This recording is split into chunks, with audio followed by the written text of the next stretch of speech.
have been blessed to have lived the better part of 55 years, and I'm Nigerian. And I have never been more hopeful about the liberation of Nigeria than I am at this moment in my life. I left Nigeria about 5 weeks ago, precisely because I didn't want to be dealing with these small talks about what might happen or not happen. There's clarity. Everything evil about Nigeria has coalesced into the person of one man. Everything that we have ever complained about Nigeria, everything came together on the 25th of February and produced the president-elect. You know, when you are cooking jollof rice, every one of his ingredients is at the base of the pot. So we say bottom pot. That's where his sweet pass. If you have ever stood for evil in Nigeria, it is embedded in the person named Tinubu.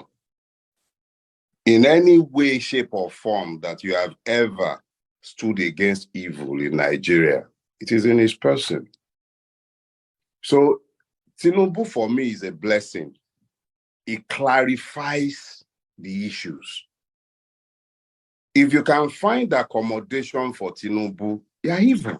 It's simple. It's that simple. It's not about, because it's clear to anyone with half a brain that no election was won by Bola Ahmed Tinubu. He lost woefully. But producing him as the president-elect is the crystallization of Nigerian impunity, the madness of Nigeria. Everything that is wrong about Nigeria came together to produce this evil.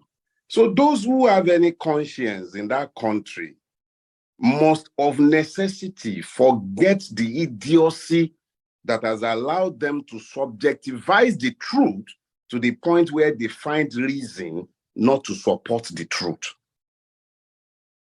You cannot claim that it's not about the person of Gregory Peter Obi. It has nothing to do with his person. This is about principle. If there are still persons who are hiding behind their disagreements with his person, their objections to style, and they can find reason not to stand up for what they know to be the truth, shame on them. History will not remember Peter Obi's tribe. It wouldn't remember his religion. What it would most remember is the fact that all the aggrieved in Nigeria, the disadvantaged, the disinherited, those who have for long been pained by the way Nigeria has been, they came together, they found common purpose around one man as the arrowhead, not as the issue. Peter Obi is merely the arrowhead of a movement. That's all he is. We all came together for our various reasons, and we found common purpose in the issues that the man raised. Some of us raised those issues. Aisha, you raised some. I raised some. Other people raised some. But we all found common purposes, even where we had disagreements. That's politics. We chose what was offered as an electoral process. We staked our reputations behind a faith that the electoral process would be worthy of support. A law was passed. We stood behind that law. That man that is completely bereft of integrity or honor that you call Yakub